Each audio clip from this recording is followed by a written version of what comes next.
Friends, और videos के लिए हमारे इस चैनल को सब्सक्राइब करें और बेल आइकन को भी ज़रूर दबाएं। Hello friends, welcome to my YouTube channel. Friends, आज की वीडियो में हम एसएसटी के कुछ और इंपॉर्टेंट क्वेश्चंस करने वाले हैं जो कि सीटेट के एग्जाम में आ सकते हैं। बहुत ही इंपॉर्टेंट क्वेश्चंस हैं, इनको आप जरूर कर लेना। और अगर आपने मेरे चैनल को सब्सक्राइब नहीं किया है तो सब्सक्राइब जरूर कर दें और बेल आइकन को भी प्रेस कर दें ताकि आपको मेरी वीडियोज़ का जो नोटिफिकेशन है वो मिलता रहे। ठीक है जी, तो हम शुरू करते हैं। पहला जो क्वेश्चन है जी वो है, दक्षिण भारत के मंदिरों में पाए जाने वाले बड़े दरवाजों यानी कि गेटवेज को क्या कहा जाता है। जो दक्षिण भारत में जो मंदिर हैं उनमें पाए जाने वाले दरवाजों को क्या कहा जाता है। तो ए ऑप्शन है शिखर, बी ऑप्शन है गोपुरम, सी ऑप्शन है देवालय, डी ऑप्शन है इनमें से कोई नहीं। तो क्या कहा जाता है उन दरवाजों को। तो इसका जो राइट आंसर होगा वो होगा बी ऑप्शन, गोपुरम। ठीक है जी, दक्षिण भारत के मंदिरों में पाए जाने वाले बड़े दरवाजों को गोपुरम बोला जाता है। नेक्स्ट क्वेश्चन है जी, विजयनगर साम्राज्य के अवशेष कहाँ देखे जा सकते हैं। तो विजयनगर साम्राज्य के जो अवशेष हैं वो कहाँ पर देखे जा सकते हैं। तो ए ऑप्शन है बीजापुर, बी ऑप्शन है गोलकुंडा में, सी ऑप्शन है हम्पी में, डी ऑप्शन है बड़ौदा में।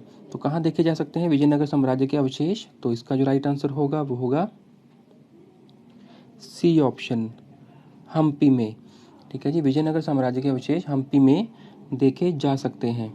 नेक्स्ट क्वेश्चन है, अलबरूनी भारत कब आया था। तो जो अलबरूनी है वो भारत कब आया था। तो ए ऑप्शन है 9वीं शताब्दी में, बी ऑप्शन है 10वीं शताब्दी में, सी ऑप्शन है 11वीं शताब्दी में, डी ऑप्शन है 12वीं शताब्दी में। तो अलबरूनी कब आया था। तो इसका जो राइट आंसर होगा वो होगा सी ऑप्शन, अलबरूनी 11वीं शताब्दी में भारत आया था। नेक्स्ट क्वेश्चन है जी,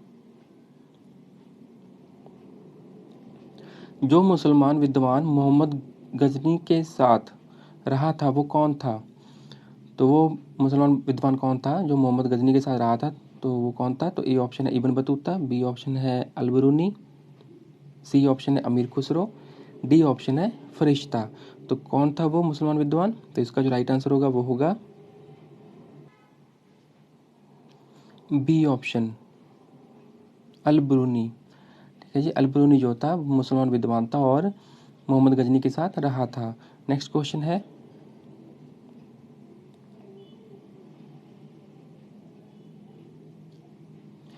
आईने अकबरी किसके द्वारा लिखी गई थी। तो आईने अकबरी जो बुक थी, किताब थी, वो किसके द्वारा लिखी गई थी।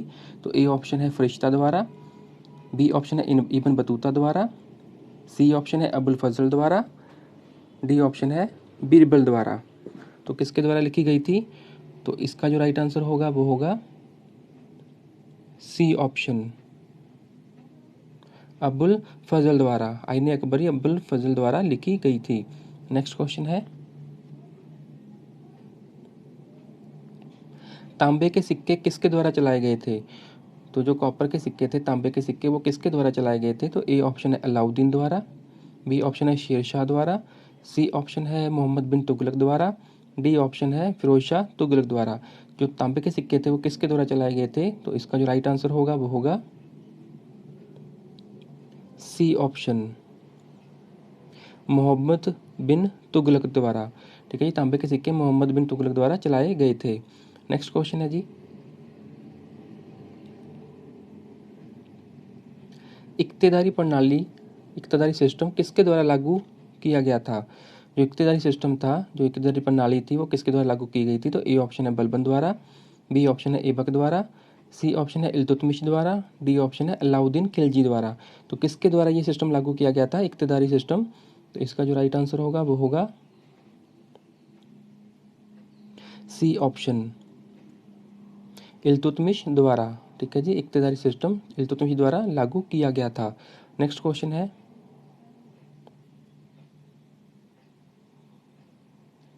वह सुल्तान जिसके गुलामों की देखभाल करने के लिए एक अलग से विभाग का गठन किया गया था वो कौन था। तो उस सुल्तान का नाम बताना है जिसके गुलामों की देखभाल करने के लिए एक अलग से ही डिपार्टमेंट बनाया गया था। तो वो कौन था। ए ऑप्शन है इल्तुतमिश, बी ऑप्शन है बलबन, सी ऑप्शन है फिरोज शाह तुगलक, डी ऑप्शन है मोहम्मद बिन तुगलक। तो कौन था वो सुल्तान। तो इसका जो राइट आंसर होगा वो होगा सी ऑप्शन, फिरोज शाह तुगलक। ठीक है जी। फिरोज शाह तुगलक सुल्तान था जिसके गुलामों की देखभाल करने के लिए अलग से एक विभाग बनाया गया था। नेक्स्ट क्वेश्चन है,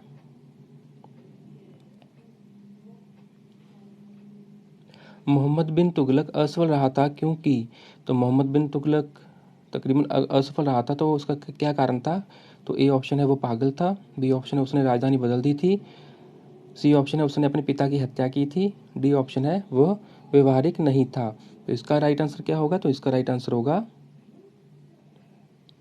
डी ऑप्शन, वह व्यवहारिक नहीं था, इसलिए मोहम्मद बिन तुगलक जो है वो तकरीबन असफल रहा था। नेक्स्ट क्वेश्चन है,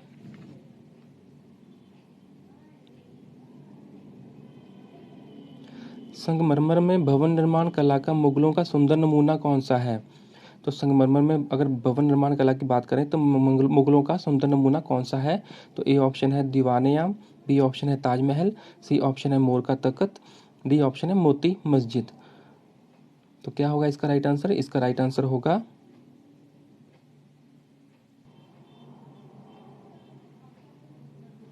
बी ऑप्शन, ताजमहल। ठीक है जी। संगमरमर में भवन निर्माण कला का जो मुगलों का सुंदर नमूना है वो कौन सा है? वो ताजमहल है। ठीक है जी। नेक्स्ट क्वेश्चन है,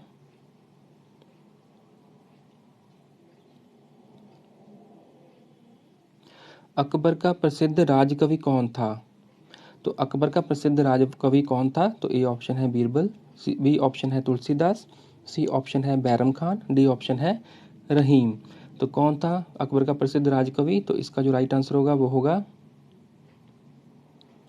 बी ऑप्शन, तुलसीदास। अकबर का प्रसिद्ध राजकवि जो था वो तुलसीदास था। ठीक है जी। नेक्स्ट क्वेश्चन है,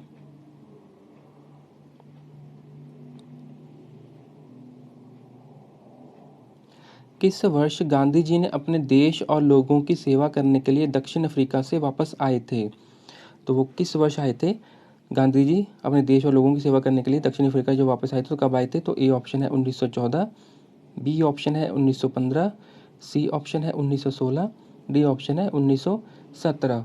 तो कब आए थे वो गांधी जी दक्षिण अफ्रीका से वापस? तो इसका जो राइट आंसर होगा वो होगा बी ऑप्शन, 1915 में, यानी कि 1950 में गांधी जी अपने देश और लोगों की सेवा करने के लिए दक्षिण अफ्रीका से वापस आ गए थे। नेक्स्ट क्वेश्चन है,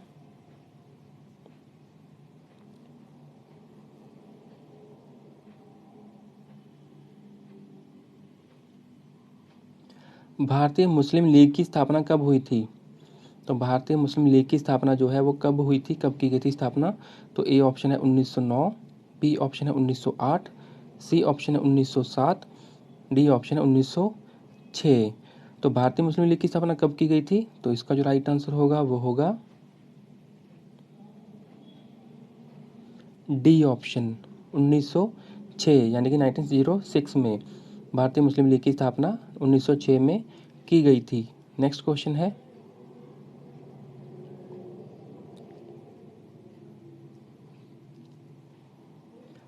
सत्याग्रह का पहला जो प्रयोग था कहाँ हुआ था? तो सत्याग्रह का जो पहला प्रयोग था कहाँ हुआ था? तो ए ऑप्शन है बरडोली, बी ऑप्शन है साबरमती, सी ऑप्शन है चंपारण, डी ऑप्शन है अहमदाबाद। तो सत्याग्रह का जो पहला प्रयोग था वो कहाँ पर हुआ था? तो इसका जो राइट आंसर होगा वो होगा सी ऑप्शन, चंपारण में। ठीक है, सत्याग्रह का जो पहला प्रयोग था वो चंपारण में हुआ था। नेक्स्ट क्वेश्चन है,